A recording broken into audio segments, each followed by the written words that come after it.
యేసుని ప్రేమ, యేసుని ప్రేమ.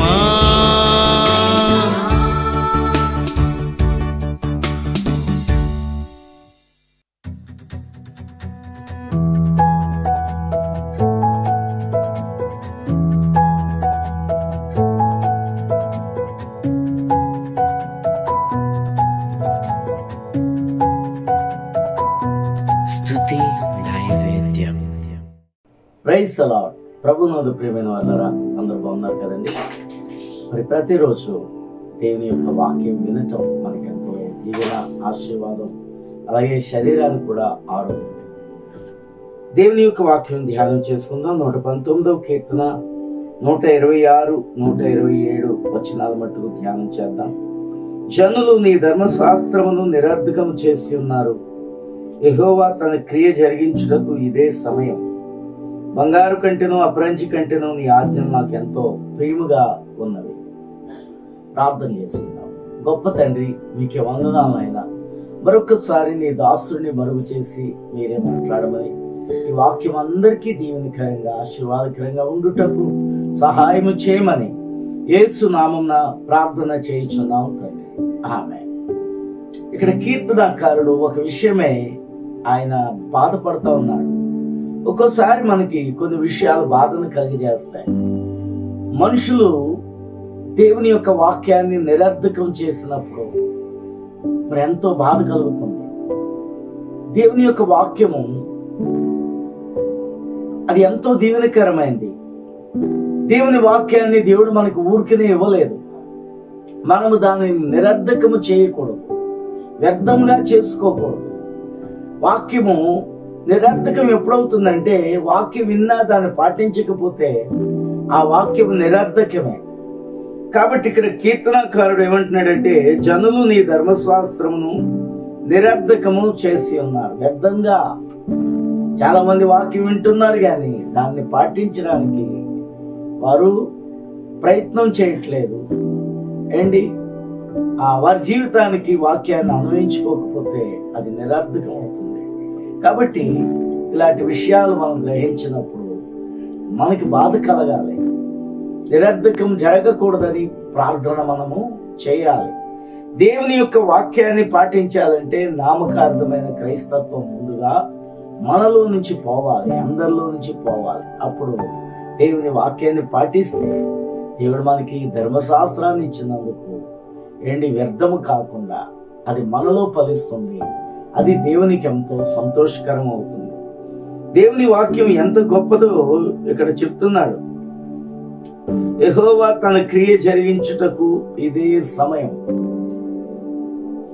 ఎప్పుడు కూడా దేవుని యొక్క క్రియ జరిగించడానికి దేవుడు సమయాన్ని చూస్తూ ఉంటుంటాడు. దేవుని కార్యాలు జరగాలంటే ఇదే సమయం అట. అవునండి, కడవరి దినాల్లో మనం ఉన్నాం.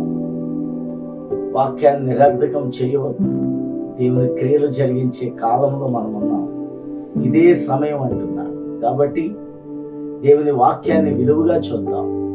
మనం అందరం పాటించి ఆ వాక్యమును మన జీవితానికి అన్వయించుకుని బ్రతుకుతాం. అప్పుడు దైవాశీర్వాదాలు, దేవుని బిడ్డలలో ఉండే శక్తి అప్పుడు ఈ లోకంలో ప్రకటించబడుతుంది. హల్లెలూయా. ఇక్కడ చూడండి అంటున్నాడు, బంగారు కంటెను అపరంజి కంటెను నీ ఆజ్ఞలు నాకు ప్రియముగా ఉన్నది. అయితే పాటించే వానికి దేవుని యొక్క వాక్యం బంగారు కంటెను అపరంజి కంటెను కూడా నాకైతే నీ ఆజ్ఞలు ప్రియముగా ఉన్నవి. దేవుని యొక్క ఆజ్ఞలు మనకి ఇష్టముగా ఉండాలండి. ఏదైనా ఇష్టం ఉంటే ఏ పనైనా మనం చేస్తాం. ఇష్టం లేకపోతే అది ఎంత మంచిదైనా ఎంత రుచికరమైనదైనా సరే దాన్ని ప్రక్కన పెడతాం. ఒక ఇష్టం అనేది మనకు ఉండాలి. అసలే ఈ లోకం మీద మనకి అందరికి ఇష్టం ఉంటుంది, కానీ దేవుని యొక్క వాక్యం మీద, దేవుని మీద, పరలోక రాజ్యం మీద మనం ఇష్టాన్ని పెంచుకోవాలి. ఎప్పుడు పెంచుకోగలం? దేవుని మీద ఇష్టాన్ని, పరలోక రాజ్యంను ప్రేమించే వారంగా మనం ఎప్పుడు తయారవుతాం? అసలు దేవుని యొక్క ఆజ్ఞలను ప్రియముగా ఎంచుకోవటానికి మనం ఎప్పుడు తయారవుతామంటే, ఈ లోకం వైపు మన కను దృష్టి ఉన్నంత కాలము ఈ శరీరాశలు, జీవపటంబము, నేత్రాశ ఇవన్నీ మనలో నశిస్తే తప్ప మనం పైకి చూడలేము. పైనున్న దేవుని యొక్క రాజ్యమును మనము చూడలేము, దేవుణ్ణి చూడలేము, దేవుడిచ్చే వాక్యమును కూడా ప్రేమించలేము. కానీ ప్రేమించే వారికైతే లోకంలో బంగారు కంటే అపరంజి కంటే కూడా దేవుని యొక్క వాక్యమే ప్రియముగా ఉంటుంది.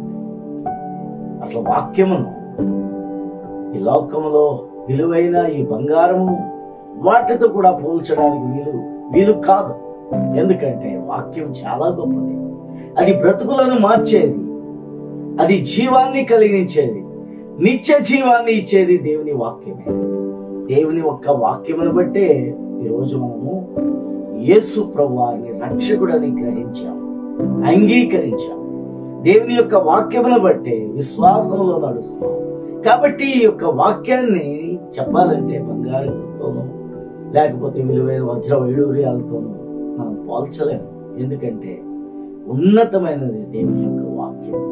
దేవుని నోట నుండి వచ్చే మాట ప్రతి పాపిని మారుస్తుంది, పాపిని పరలోక రాజ్యానికి వారసుని చేస్తుంది. కాబట్టి దేవుని యొక్క ధర్మశాస్త్రాన్ని మనం ఈ విలువైన బంగారం కంటే అపరంజి కంటే కూడా చాలా ప్రేమించాలి.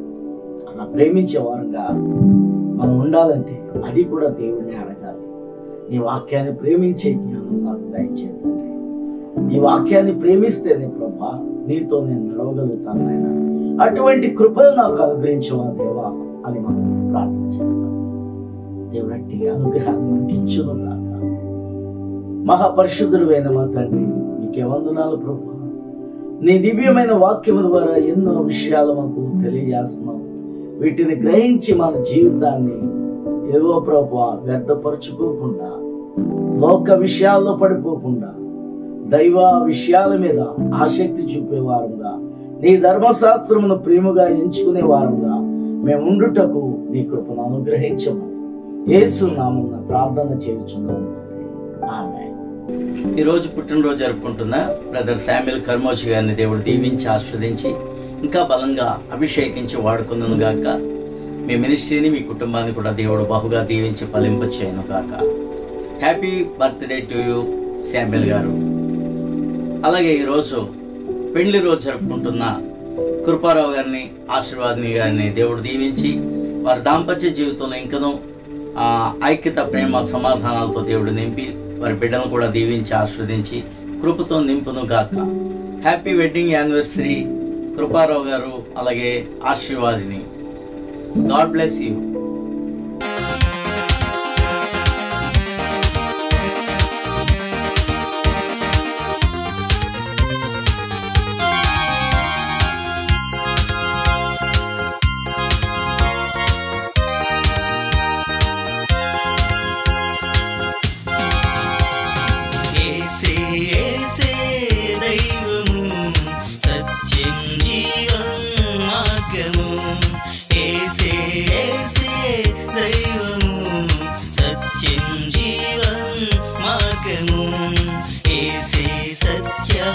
దైవము ఏసే నిత్య జీవము ఏసే